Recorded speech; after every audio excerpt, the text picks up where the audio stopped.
Hello, everybody. This is Fadila Shaib speaking to you from the Geneva WHO headquarters and welcoming you to our global COVID-19 press conference today, September 25th. On Monday, we briefed you about the COVAX facility, part of the COVAX, the vaccine pillar of the access to COVID-19 tools, known as ACT Accelerator. Today, we are launching the ACT Accelerator investment case. Before we go deep in developing this important aspect, Dr. Tedros, our Director General, will address you first. Joining Dr. Tedros in the room are Dr. Mike Ryan, Executive Director, Emergencies Program, Dr. Maria von Kerkhove, Technical Lead for COVID-19, Dr. Mariangela Simao, Assistant Director General, Access to Medicines and Health Products, Dr. Sumya Swaminathan, Chief Scientist, Dr. Bruce Aylward, Senior Advisor to the Director General, Lead ACT Accelerator. The briefing is being translated simultaneously into the 6 UN official languages, plus Portuguese and Hindi. Now, without further ado, I will hand over to Dr. Tedros for his opening remarks. Dr. Tedros, you have the floor. Thank you. Thank you, Fadila. Good morning, good afternoon, and good evening. With the Northern Hemisphere flu season approaching and with cases and hospitalizations increasing, many countries find themselves struggling to strike the right balance between protecting public health, protecting personal liberty, and protecting their economies. So-called lockdowns and the impact on global travel and trade have already taken such a heavy toll. The global economy is expected to contract by trillions of US dollars this year. Many countries have poured money into domestic stimulus packages, but these investments will not on their own address the root cause of the economic crisis, which is the disease that paralyzes health systems, disrupts economies, and drives fear and uncertainty. We continue to urge countries to focus on 4 essential priorities. First, prevent amplifying events. Second, protect the vulnerable. Third, educate, empower, and enable communities to protect themselves and others using every tool at their disposal. And fourth, get the basics right. Find, isolate, test, and care for cases, and trace and quarantine their contacts. This is what works. Effective vaccines, diagnostics, and therapeutics will also be vital for ending the pandemic and accelerating the global recovery. But these life-saving tools will only be effective if they are available for the most vulnerable equitably and simultaneously in all countries. The Access to COVID-19 Tools Accelerator is the best bet for speeding up the development of the tools we need to save lives as fast as possible and to make them available for as many as possible, as equitably as possible. Today, WHO and our partners are publishing a detailed strategic plan and investment case for the urgent scale-up phase of the ACT Accelerator, building on the success of the startup phase. The investment case illustrates some of the considerable economic benefits from accelerating the development and deployment of tools to rapidly reduce the risk of severe COVID-19 disease globally. By the end of next year, the ACT Accelerator aims to deliver 2 billion doses of vaccine, 245 million courses of treatment, and 500 million diagnostic tests to low and middle-income countries. Today's status report shows that in just 5 months, the ACT Accelerator has made remarkable progress. The diagnostics pillar is evaluating more than 50 tests, including rapid and accurate diagnostics, and we expect to have more news on that next week. The therapeutics pillar is analyzing more than 1,700 clinical trials for promising treatments and has secured courses of dexamethasone for up to 4.5 million patients in lower income countries, the only medicine shown to reduce the risk of death so far. And COVAX, the largest and most varied portfolio of COVID-19 vaccines globally, is supporting the development of 9 vaccines and with several more in the pipeline. The number of countries joining the COVAX facility grows every day. As of today, 67 high-income economies have formally joined, and another 34 are expected to sign. Joining 92 lower-income countries who are eligible for financial support through Gavi. Investing in COVAX increases the probability of being able to access the best vaccine and hedges the risk that countries that have entered into bilateral agreements end up with products that are not viable. The ACT Accelerator is an unprecedented global effort. Of course, realizing its vision needs investment. The current financing gap for ACT Accelerator stands at $35 billion. $35 billion is a lot of money, but in the context of arresting a global pandemic and supporting the global economy recovery, it's a bargain. To put it in perspective, $35 billion is less than 1% of what G20 governments have already committed to domestic economic stimulus packages. Or, to put it another way, it's roughly equivalent to what the world spends on cigarettes every 2 weeks. Of the $35 billion, $15 billion is needed immediately to fund research and development, scale up manufacturing, secure procurement, and strengthen delivery systems. Normally, these steps are done sequentially. We're doing them all at the same time, so that as soon as a product is ready to go, we can get it to the people who need it immediately. We're not asking for an act of charity. We're asking for an investment in the global recovery. The economic benefits from restoring international travel and trade alone would repay this investment very, very quickly. Next Wednesday, world leaders will meet virtually for a high-level side event during the United Nations General Assembly to discuss the work of the ACT Accelerator and to call for the financial commitments to realize its promise. The window of opportunity is now. We must act now and act together to end COVID-19. I thank you.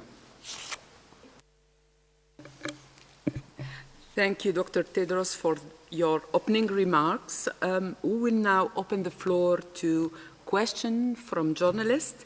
I remind you that you need to raise your hand, use the raise your hand icon in order to get in the queue to ask your questions.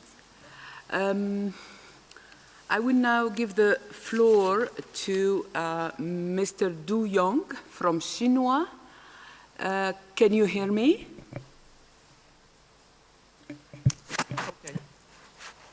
Okay. I can Mr. hear you. Young, or?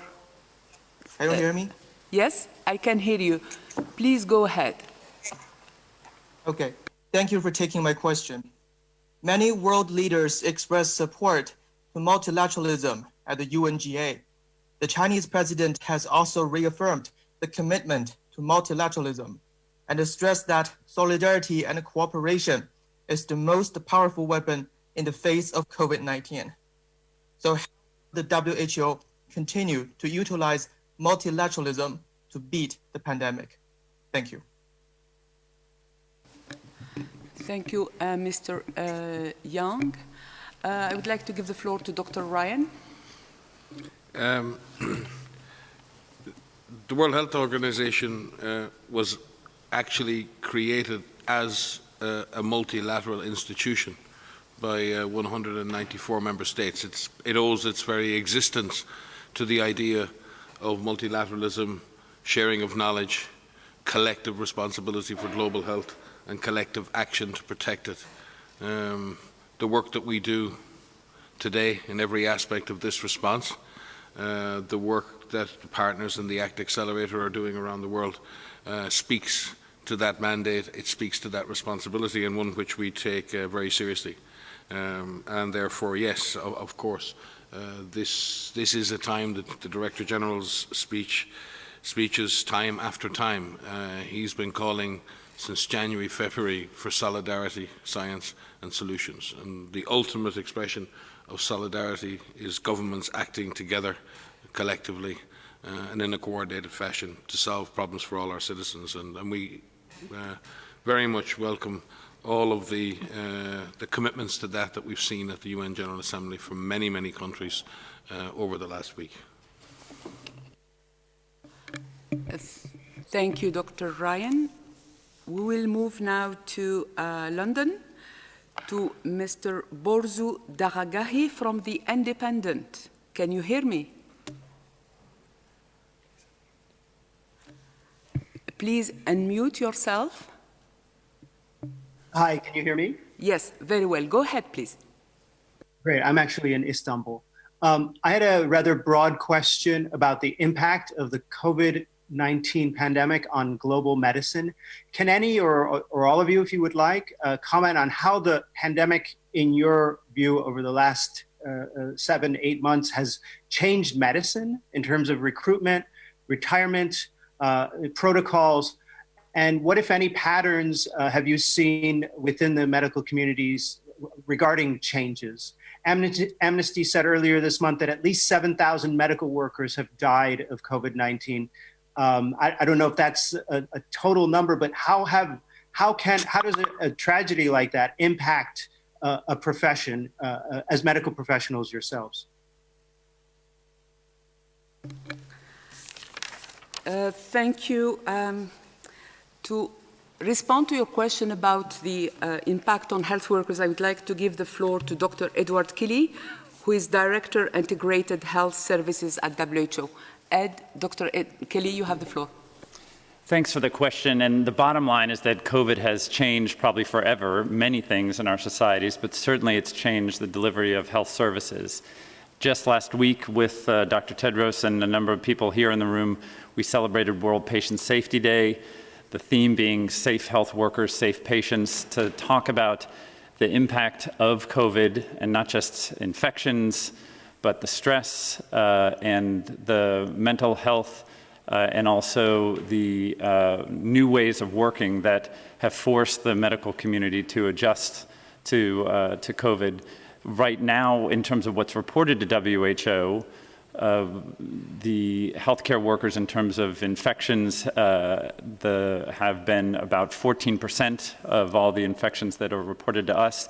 There's limited data on this, but I think it's highlighted that we need to study more, and it's certainly put the spotlight on the fact that reforming and supporting health workers in all aspects, and we're talking about not just care deliverers, but the people who clean the rooms, the people who work in the community, in terms of outreach workers, have been majorly impacted. WHO's done a number of studies on this, looking at the essential health services and the continuity of those health services. There's been an impact across the board in terms of health services. About half of all health services at one point were interrupted, but it's everything from things that can be managed at some way, like dental services and rehab services, down to acute emergency services. So all countries right now are figuring out ways to make this work. WHO is trying to gather some of those experiences and share them as part of the response, and this will be something that we'll be working on with countries going forward. Thank you, Dr. Kelly. I think Dr. Maria von Kerkhove has something to add. Yes, thank you. I'd like to address the first part of the question that you asked about the bringing together of the medicine and how has that changed. I think one of the things we've seen, and WHO does a lot of work in this area of convening the world's scientific expertise and the world's leading experts on any number of topics that we are working on and responsible for. And this pandemic is no different.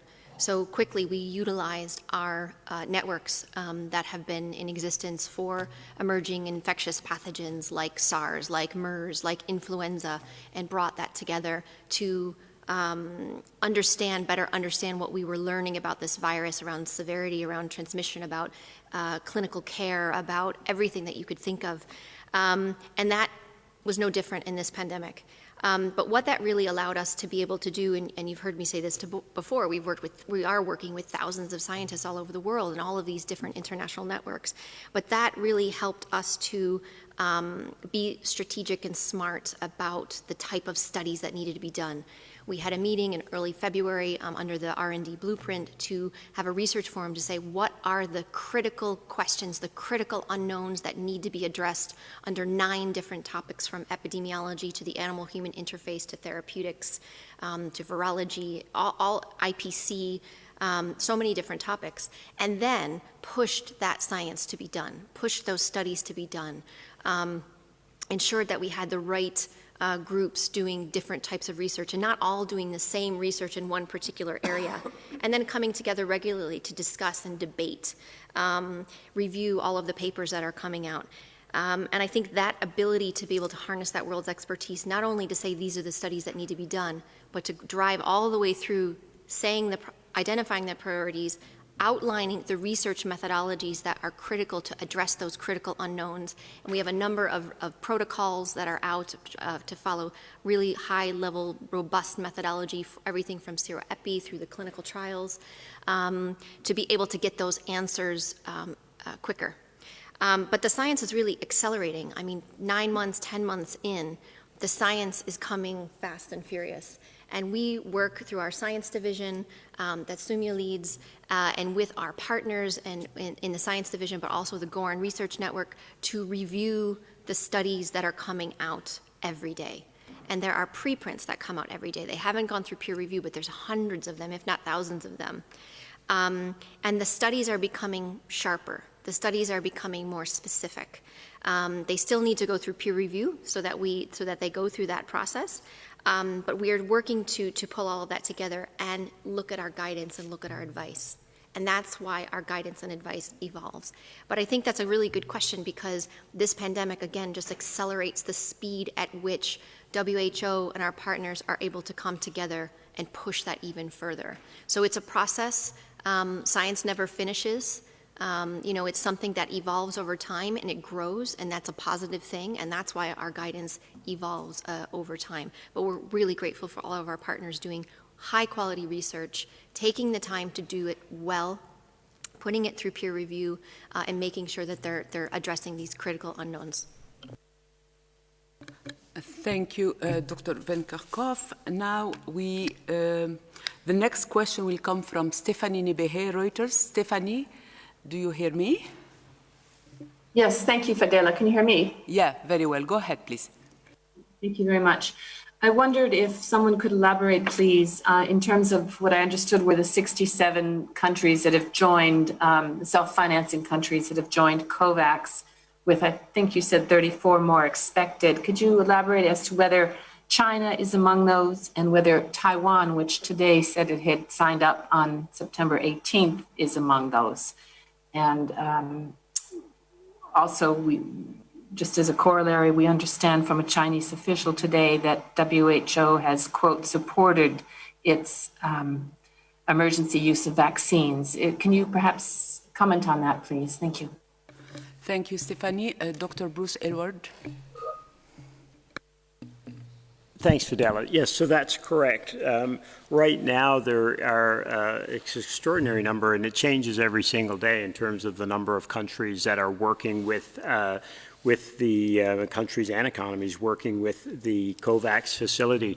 As of today, as the Director General mentioned, it's 159 countries that have already confirmed, countries and economies, that they are going to be part of the COVAX facility. Of these, we've got 92 are what we call AMC eligible countries for support, and then we have the 67 what we call self-financing countries and economies.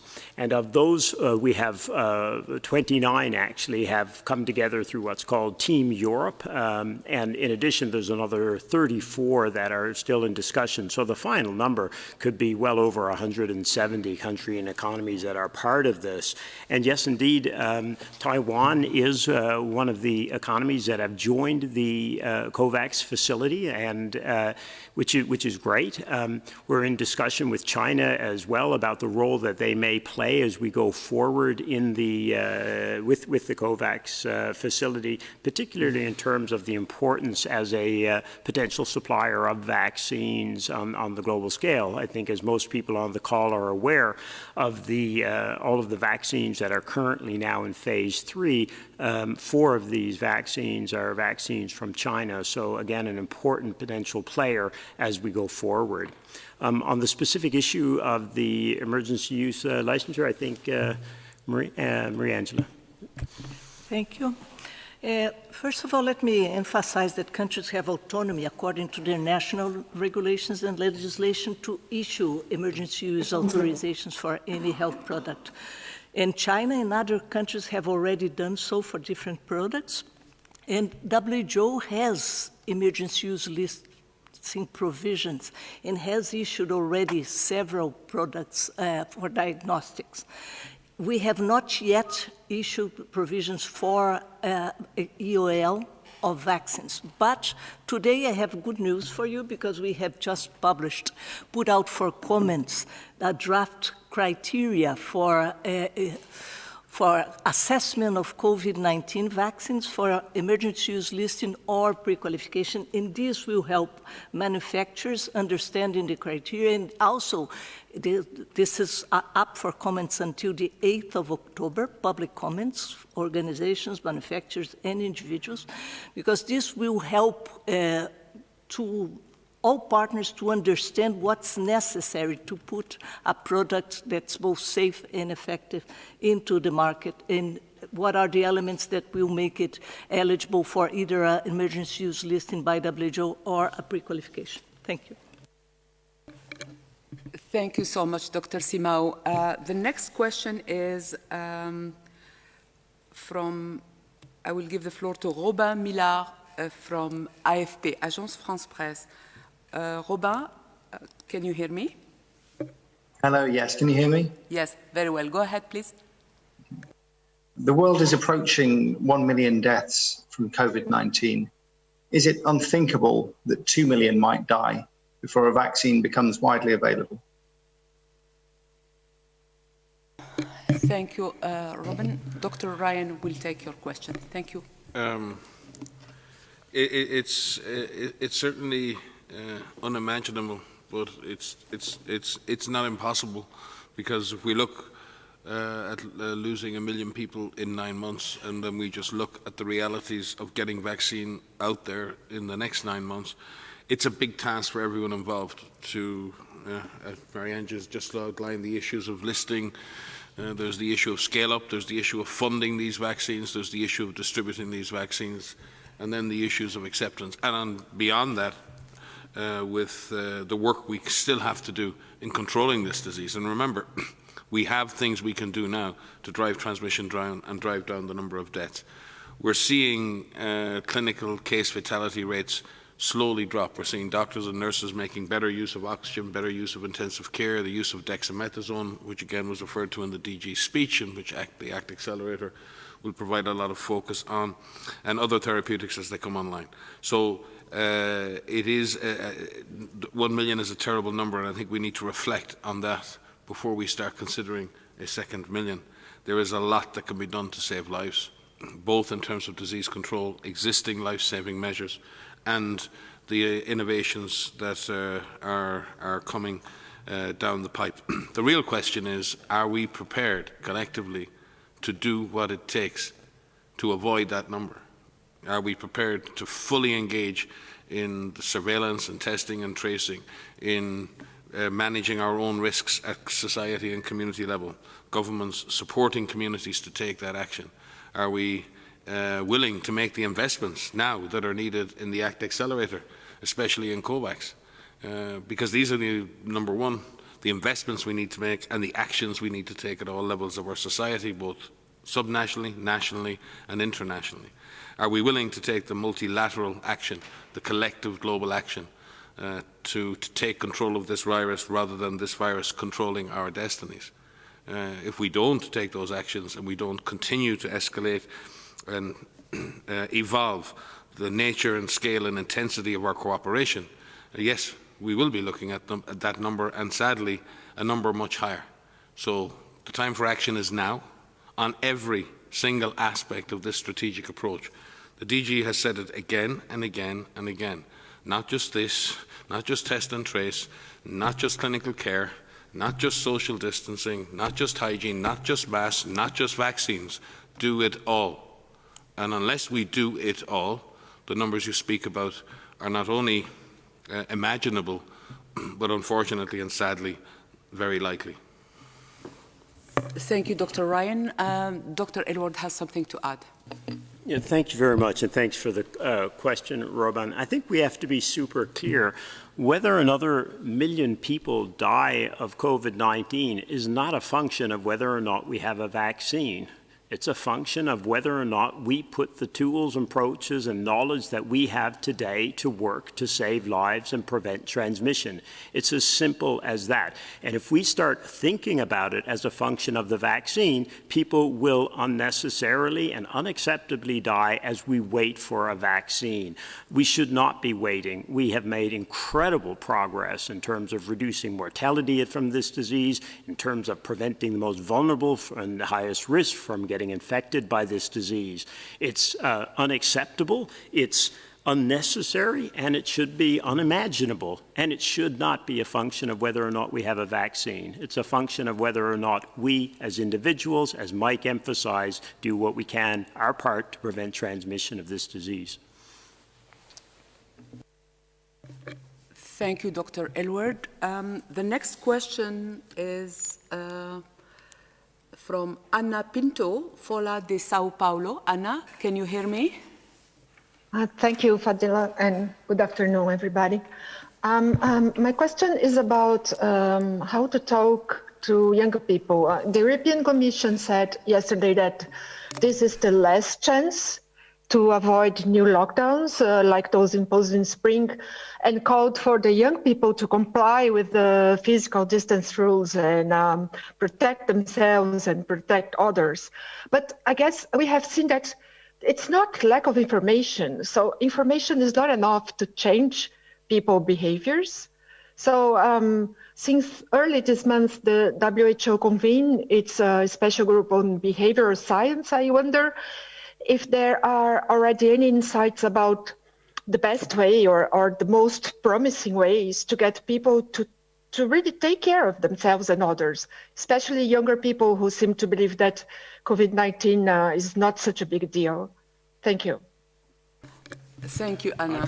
Dr. Ryan? Yeah, I think I take your point, but again, we run the risk here of, when you say young people, you mean all youth, and they're all of the same mind, and none of them want to cooperate. I think that's where the older people get it wrong, quite frankly. The vast majority of young people that I know are just as committed to containing this disease and saving lives as anybody else. In fact, more committed. Just as knowledgeable, as you say. The issue is when it comes to behaviour. You may have the knowledge, you may have that attitude, you may wish to take the best possible action, but then it's how you actually behave in the end. And there are many factors that eventually drive human behaviour. And we have to understand also, and not to get into a blaming culture, we have to see how we can support youth like we support any sector in our society to protect themselves and protect others. So I really hope we don't get into a sort of finger wagging, it's all because of the youth, and therefore they need to improve their behaviours, so we need, you know, that is not a dialogue that is going to work. It certainly never worked with me. So I think we need to have a conversation, and the youth need to lead that conversation. And the last thing a young person needs is an older person pontificating and wagging their finger. So I think we need to find better ways to engage young people. I think we need to give young people the responsibility and give them a voice in this, and then empower them and resource them to do it. But in the end, when we look at some of the situations around the world, if we leave aside who's doing it, the reality is that indoor, close together gatherings of individuals engaged in intense activity over a prolonged period of time is a major factor in driving transmission at community level in this epidemic. And therefore, we have to make those environments safer, and we have to make behaviour in those environments safer. And it really doesn't matter if it's old people or young people. It is the environment, the context, it is the situation in which the virus is spreading. It's not the people, it's not because they're young that it's happening. It's not their fault, it's not because it's about the situations in which that is occurring, and the environments in which transmission is occurring is driving transmission. How do we work with young people to make those environments safer, make their behaviour safer? Because some people say to be more responsible, and again you start an argument of who's irresponsible and who's responsible. Let's talk about safe behaviours, and let's talk about making myself safe and others safe. Then it's easier, because people can, I think younger people can internalise that idea rather than making it about responsibility and other things that the youth of the world really don't want to hear from older people most of the time. Maria? Thanks, Mike. I think three things we need to do with all people, young people, old people, all people. It's about engagement, it's about empowerment, and it's about enabling them to do what they need to do. And the engagement comes through dialogue, through discussion. It's through listening, it's through talking, it's through constant conversation, because the pandemic situation is evolving, it's changing, it's complicated, it's scary, it's confusing, it's hopeful. But that dialogue needs to continue to happen with all different groups. We've reached out to a number of youth groups to have conversations and dialogues to start that. But that dialogue has to happen at a national level, at subnational level, in communities, in churches, in different types of engagements, at schools. How can we engage and listen and really understand what are the concerns, what are the considerations that children and young adults and young people and old people, everyone can take, so that they know that they can feel empowered to do something to protect themselves. There's so much that we have right now that you can do to protect yourself. And this is all of the individual measures that we've been saying, and the hand hygiene and the respiratory etiquette, wearing of masks, avoiding enclosed spaces, take a risk-based approach. But then what is it that we can do to provide enabling environment so that individuals can be safe throughout their day? How can workplaces be safer? How can schools be safer? How can public transport be safer? How can your home be safer? How can social different aspects be safer? You know, we say physical distancing, not social distancing. What we're seeing, and as Mike said, young people are a force of nature in terms of their ability and passion and creativity to help find solutions. You talk to a group of young people, they don't come to you with a bunch of problems. They come to you with, there's something here, here's a possibility of a solution to think forward. Let's harness that as well, and we're trying to harness that as well.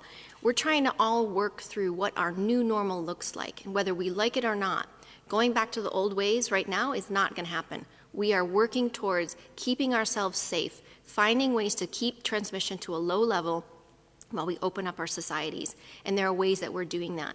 How can we remain social with our friends but keep physically distant? How can that place where I want to go be safer by improving ventilation through either natural ventilation or other means? How can we reduce the number of people that are there? But I think, we really need to stop blaming each other on what is wrong and work together to find these solutions. There's just no way around it. And I agree, Mike. You know, young people don't want to be told what not to do, don't want to be scolded. The reason we're seeing changes in the epidemiology in terms of the numbers of cases of younger people has to do with a number of factors. It's the surveillance that's different. You know, we're now able to look for more mild end of the spectrum in terms of surveillance activities. And societies are opening up, and we're learning how to calibrate this, keeping suppression low while opening up. But listen, you know, young people need to speak up, speak out, hold your leaders accountable, hold us accountable to find these solutions, and we need to work together to be able to do so. Thank you, Dr. von Kerkhove. Yeah, Dr. Tedros, please. Yeah, just one issue. I think I don't want to take much time because we have to move to the... one thing I just would like to add is, let's not assume that the number of cases or deaths are uniformly distributed throughout the world. 70% of the number of cases and more than 70% of the number of deaths came from 10 countries. So going forward, I think we have to focus on countries that have contributed much to this and how those countries can cut. That could really slash the number of cases and the number of deaths. The number two, as colleagues said, when we started, the unknowns of the virus were more. We didn't know much. Now we know a lot about the virus. Still there are some unknowns, but we know more and we have very effective tools at hand. And Mike had outlined those tools we have, and Bruce too. So we have to implement those tools now while investing in vaccines. And I have also outlined the 4 tools in my speech. So we shouldn't waste time. We should invest in those tools that we have already. I mean, use the tools that we have while investing in vaccines, diagnostics, and therapeutics. Thank you. Thank you, Dr. Tedros. We'll now move to the next question. Sophie from SABC. Sophie, can you hear me? Yes, I can hear you. There was a hype around how Africa, as usual, the dark continent, as many characterize our continent, even though it's one of the progressive continents right now, that there's going to be a catastrophe when we have the cases. But it was not to be, and it looks like there's a concerted effort to try and paint the continent as being faulty in terms of reporting its cases, and people don't believe that we have the numbers that we have as a continent. And perhaps we were proactive to ensure that we don't have high numbers, even though my country, South Africa, had problems, and only yesterday numbers went up. What is your message to those people who are continuously doubtful that Africa is playing an important role in the global village on challenging matters, and also that it does take advice seriously, particularly the regulations from World Health Organization? Thank you, Sophie. Dr. Ryan? No, it is, and I think we can look to Africa, and yes, certainly the reported numbers and, most importantly, the reported deaths from Africa are low, and they're the lowest in the world. We were all very concerned as this pandemic spread around the world. And you'll remember here at many press conferences we spoke about our concern for refugees, we spoke about our concerns for people living with HIV, we spoke about our concerns for testing capacity and clinical capacity in many countries.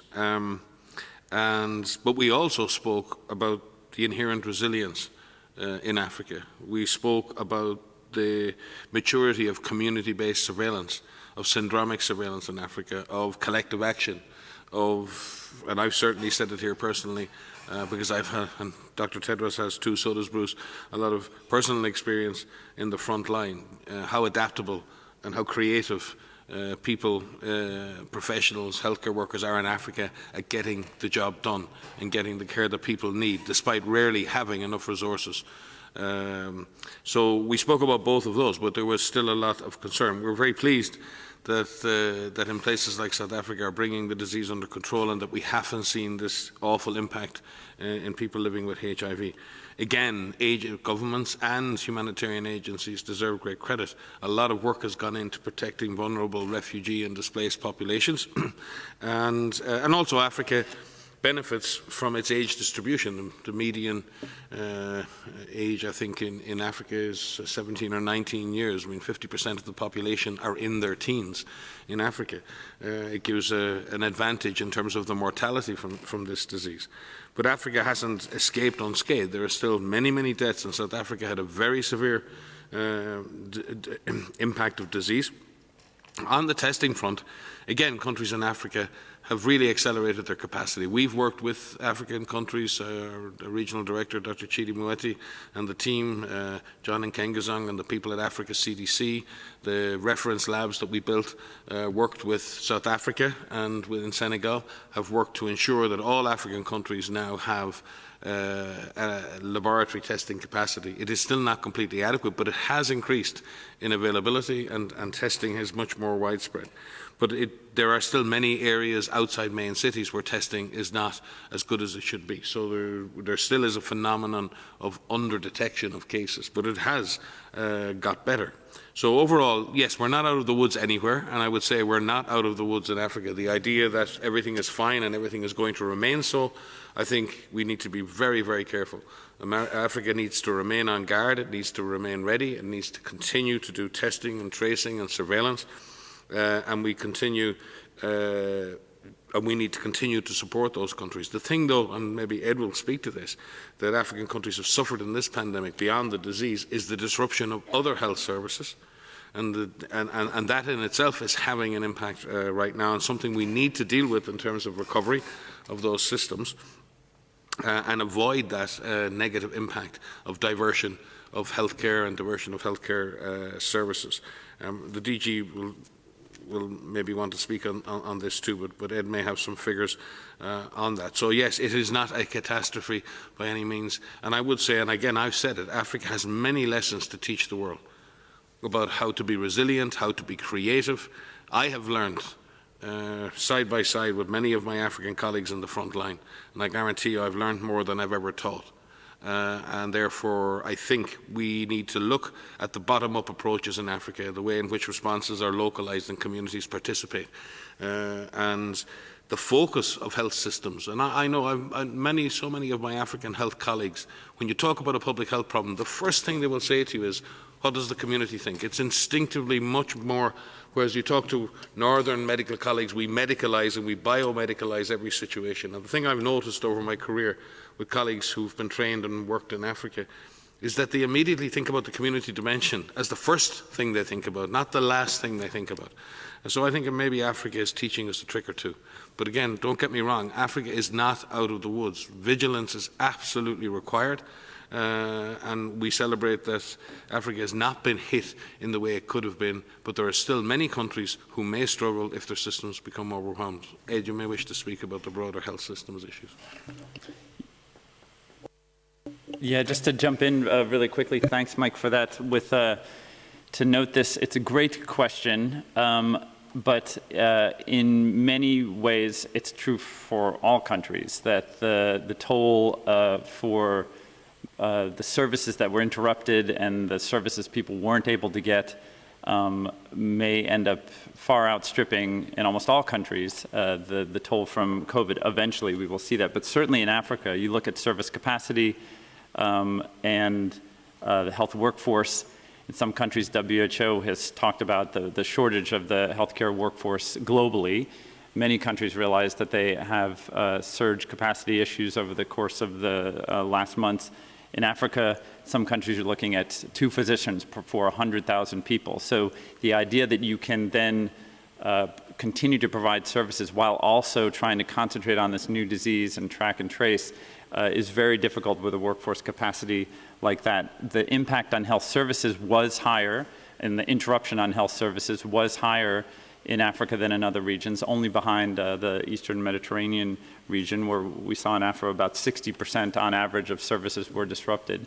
But also, though, there's, as Mike was saying, there's incredible stories and a history, recent and current history, with dealing with outbreaks while they're also delivering services to their populations.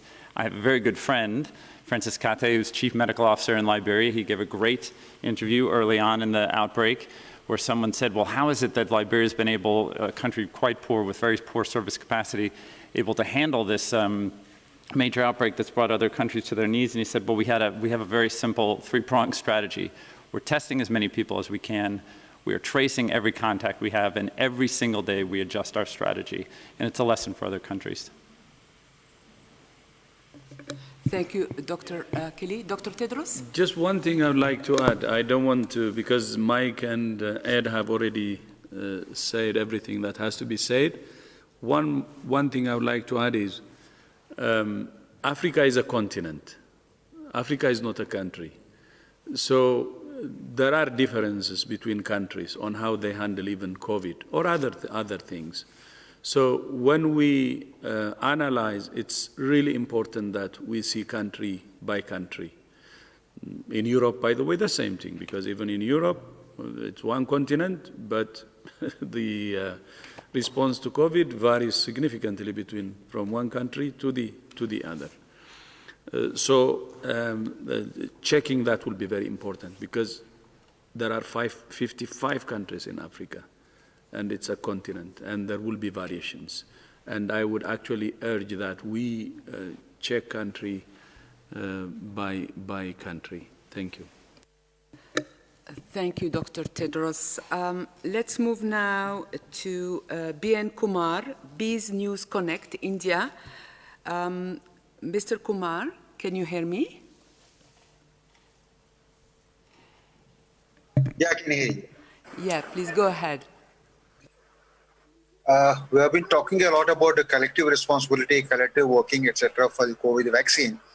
I would like to know what is the latest update on the joint action to find out the source of the virus that was supposed to have taken place in China, and WHO delegation was supposed to be in China working on that. I'm asking this question, it must have been answered earlier, in the context of one Chinese virologist who came out and has been giving lots of interviews to media, saying China has deliberately planted. It is, though WHO says it is not man-made, this virologist says it is not lab. It is lab-made. I want. Thank you, Mr. Kumar. Dr. Mike, if you can answer this question. Sure. WHO has been working actually since early February on the whole issue of the animal-human, the breach in the animal origin and the animal-human species breach, going right back to the first research meeting, actually, that Sumia oversaw, myself and others in February. And in fact, we have identified the animal-human origin as one of the key pillars of research, same status as vaccination and many other things. Working groups were established at that time. The groups subsequently met again, I think, in July, and again looked at progress and advances in understanding of the animal models, the origins of disease, the different work that was going on around the world in different countries, and again updated the research roadmap for the animal-human interface. We've worked very closely with FAO, with OIE and other partners on that agenda. In parallel to that, and we've been working closely with colleagues in China to establish a research plan for the studies to look at the animal origins of disease in China. And as you know, we had the DG dispatched an advanced team to China that worked with our country office and with the Chinese authorities to define terms of reference and then effectively a roadmap to the kinds of studies that we would need in order to understand the animal-human origin. That would not just be animal studies, but that would be epidemiologic studies, animal studies, environmental studies that would be needed to understand the animal origin. And all investigations were on the table. That was planned in 2 phases. Phase 1 focusing on the epidemiologic history of the disease, identifying to what extent we can identify the case 0. And I've said here at previous meetings that case 0 may not be in Wuhan. We know that we've had the cluster of cases around the Wuhan seafood market, but we know we had antecedent cases. So the first thing, if you're going to look at animal origin, you really have to identify the case 0 or the case zeros, those human beings that you believe were infected from the animal source. Once you know that, you can start to look at that animal source and the likely candidates for that having happened. And that will be very much those animal studies in a phase 2. The Chinese authorities themselves are conducting phase 1 studies, and we have communicated with them intensively over the last number of weeks. Maria may speak to that, in identifying a multidisciplinary team that will work with our Chinese colleagues. We have shared details of those we believe to be excellent scientific candidates. We've reached out to external partners, including partners in the Global Outbreak Alert and Response Network, looking for specific individuals, not specific individuals that would meet specific terms of references in the area of epidemiology, laboratory, veterinary science, animal-human origin studies and others. And we would hope very soon to conclude a final agreement on a deployable team that can visit China to work with our colleagues there on advancing phase 1 and phase 2 studies. Maria, anything to add? Just briefly to add that it may take some time. So just in our experience with other zoonotic pathogens, or viruses, the pathogens that jump from an animal to human, and finding the animal source or the intermediate source, it takes some time. In our experience with MERS coronavirus, it took us over a year to find the host, which is the dromedary camel. And those came from detailed studies that were done with humans and in the environments where they lived and looked. And these come from very detailed investigation studies that are done, research studies that are done. And as Mike has said, having that multidisciplinary approach and coming at it from all different types of angles is what scientists do when they do research. They bring together the virologists and the anthropologists and the people at the animal-human interface and veterinarians and others to just think through what may be the types of hypotheses. We did that for MERS. We did that for the first SARS virus. And we do that for Ebola. And looking at, in the history of trying to find the animal origin or the intermediate host, that does take some time and it does take research. And it takes dedication to be able to look for that. So as Mike has outlined, it's something that we and the global community has identified as a critical thing to do, as a focus of focused research. We're working with our Chinese counterparts. Even in February when Bruce and I were there, working with our counterparts, that was identified as well as a priority to be able to determine. Because what's important from the public health perspective is if you don't know what the animal source is, if you don't know what the intermediate source is, it can happen again. And so there are so many scientists that are working at what we call the animal-human interface. And essentially, this is an entire discipline and disciplines of people that study these viruses that circulate in animals and different animal populations and look at their potential. These are other viruses, their potential to spill over. And so there's a whole body of research that's out there, and we're constantly looking what the next one may be. So it may take some time, but we are working very closely with our Chinese counterparts, as Mike has said, to advance the research in this area. Dr. Tedros, you have the floor. No, I just wanted to add one part. I think Mike and Maria have already said it, but just one aspect. WHO believes in science and evidence, and that's why we say science, solutions, and solidarity. And our colleague, I think the person who asked from India, said, there was a media interview someone saying that the virus came from a lab. But as far as we're concerned, and so far, as you know, all the publications we have seen, the publications say it's actually something, the virus has happened naturally. It came naturally. So these are all the publications we know. And if there is anything that will change this, it should come through the proper scientific process. You know, whoever comes to the media and speaks, we cannot say anything.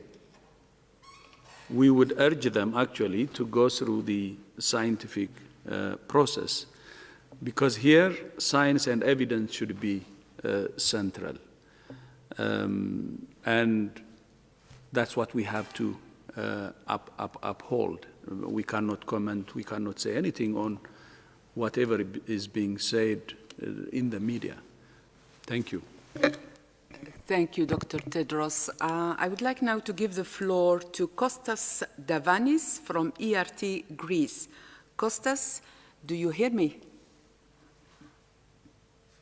Yes, I can hear you. Hi.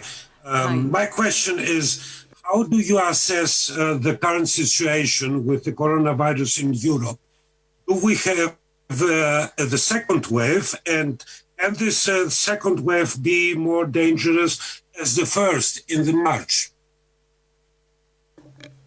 Thank you, Kostas. Dr. von Kerkhove, if you can take this question, please. So thanks, Kostas. That's a good question. So as Dr. Tedros has said, Europe is many countries, and so we need to not overgeneralize what's happening in every country in Europe. What we look at an individual country level is the trends and what is happening in each of the countries. The trends as it relates to their surveillance policies, their testing policies, and other policies that they have put in place to be able to suppress transmission. And we are seeing in a number of countries right now an increasing trend in cases. And part of that is due to the fact that we have better surveillance, and so countries are in a much better position now to be able to detect cases. But what is worrying to us is an increase in hospitalizations and an increase in bed occupancy for hospitalizations and also in ICU. We're at the end of September, not even towards the end of September, and we haven't even started our flu season yet.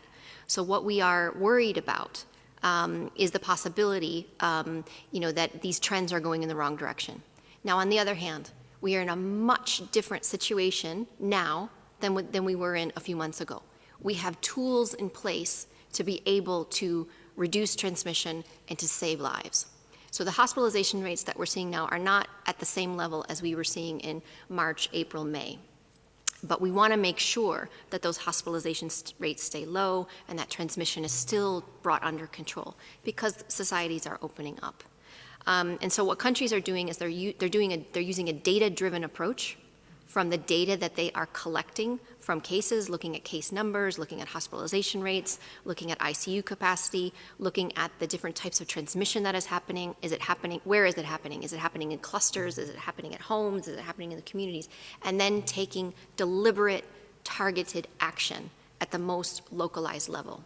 And this is a good thing because we want to avoid any national lockdowns again that were happening in the beginning. And that was a blunt force object that many countries needed to use to buy themselves some time to take the pressure off of the healthcare systems, but we're not in that situation again. We're also much, much better prepared. And as we go into the flu season, we have tools for flu as well. We have a vaccine for flu for vulnerable groups. We have testing for flu. We have antivirals for people who are infected with flu. So there's a lot that we have in our toolbox to be able to not only help for COVID, but also to help for influenza. And so we're looking at the trends. We're working with countries to be able to see how the different measures need to be implemented. But what we're seeing is strategic action in localized areas to be able to bring transmission under control. And we're seeing earlier case detection, earlier admission to hospital, the use of dexamethasone for severe and critical patients, and all of those actions are saving lives. Just add, because I think it's important, and again, I would agree with Maria and Tedros, it's very hard to generalize. Our European region is 55 countries, and they stretch from Central Asia to Iceland. So you'll get a sense there of the range. So it's impossible to give advice across the board. And within that, there are different trends happening. But overall, within that very large region, we are seeing worrying increases of disease, and the 14-day incidence across a great swathe of the region is increasing and increasing fast. We see the death rates have not caught up, but we are seeing hospitals starting to have more occupancy. We're seeing ICUs beginning to have more occupancy. We're starting to see a small uptick in deaths in older people, and that will inevitably become more. But I think we also probably need to recognise across a large number, particularly of European countries, that testing and tracing, the isolation of cases, either at home or in healthcare facilities, the quarantining of contacts, the following up of contacts, that ability to control disease by knowing where the disease is and being able to contain it in that way is something that that has worked in some countries and has not worked so well in others. And we really do need to continue to focus on that. It's difficult when the incidence is rising very quickly. But in that sense, we have to see lockdowns as, in some senses, lockdowns, and people are calling them circuit breakers and they're calling them all kinds of different things. But in other words, lockdowns and national lockdowns are almost a last resort. And to think that we're back in last resort territory in September at the beginning of the autumn, I think is something that's a pretty sobering thought. Have we exhausted all the tools? Have we really exhausted all of the tools? So we're back to lockdowns as a solution? Have we really implemented testing and tracing and isolation and quarantine? Have we really maximized the value of public health and social measures? Have we really maximized people's commitment to physical distancing and hand hygiene and wearing masks and all of the other things? And are we back to lockdowns as a solution? Because, quite frankly, a good number of countries around the world have never had to resort to lockdowns, or when they did, they were used in a very surgical way for a very specific impact or effect. So I think everyone in every country needs to ask themselves those questions. Are we truly maximising all the other measures? And as Maria said, if we can apply those measures, even if they are about restrictions of movement at a sub-national level, but we need to move fast across a range of different things now in many countries, and I think Europe has a lot of work to do right now to stabilise the situation and bring the transmission under some kind of control. But again, has done very well in many cases in being able to get people into healthcare very quickly and treat them very effectively. So I think we have to find a way and keep our, we said it here before, we want to keep our schools open, and we want to protect the most vulnerable in our society. What gives? What do we need to do to keep those two principles? We want to keep our economies moving, our kids in school, and our older and vulnerable protected and cared for. If we cherish those three things, what gives? What are we prepared collectively to invest in ensuring those three key principles, if they're the ones we believe are the most precious for our society? Thank you, Dr. Ryan. I think we are up to the hour. We will take, I believe, the last question. Next will be Gabriela Sotomayor from Proceso. Gabriela, can you hear me? Yes, hola. Thank you very much for giving me the question. Well, my question is, some governments are betting everything on the vaccine. Many of them in Latin America, they no longer do many tests. They are relaxing the measures. One has the impression that they are waiting for the miracle to arrive. And there is a government as well that promises the vaccine in its campaign, in a political campaign. It seems that they are conditioning the vote with the vaccine. So you mentioned in the COVAX and solidarity, but there's a lot of factionalism as well. So I would like your comments on this issue. Thank you, Gabriela. Dr. Tedros would like to answer this question. Thank you. Bruce would like to answer this, but I would like to say one thing. the old age, whatever advice. Don't put all your eggs in one basket. That's the message we have. Meaning we have to invest in vaccines, but at the same time, let's be very serious in using the tools we have at hand. Many countries have suppressed the virus, controlled the pandemic with the tools at hand. Consider as a block, if you want, many countries neighboring China, Japan, Korea, Thailand, Vietnam, I can go on and on, Laos, Cambodia. What have they done? You can have a look, just the tools, they don't have a vaccine. So our message is, while working on vaccines, we should work hard and harder, we're doing that, but we should do the tools at hand. Because when you use the tools at hand, you save lives today. You save the lives that should be saved today. You shouldn't fail to save lives today. And you can't save people who are dying today by just praying or working only for vaccines that will come later. You have to save lives today. That's why we need to use the tools at hand to the maximum. And we should not put all our eggs in one basket, never. And that's, everybody knows this, I think, and we shouldn't have even said this. Dr. Aylward, I think, has something to add.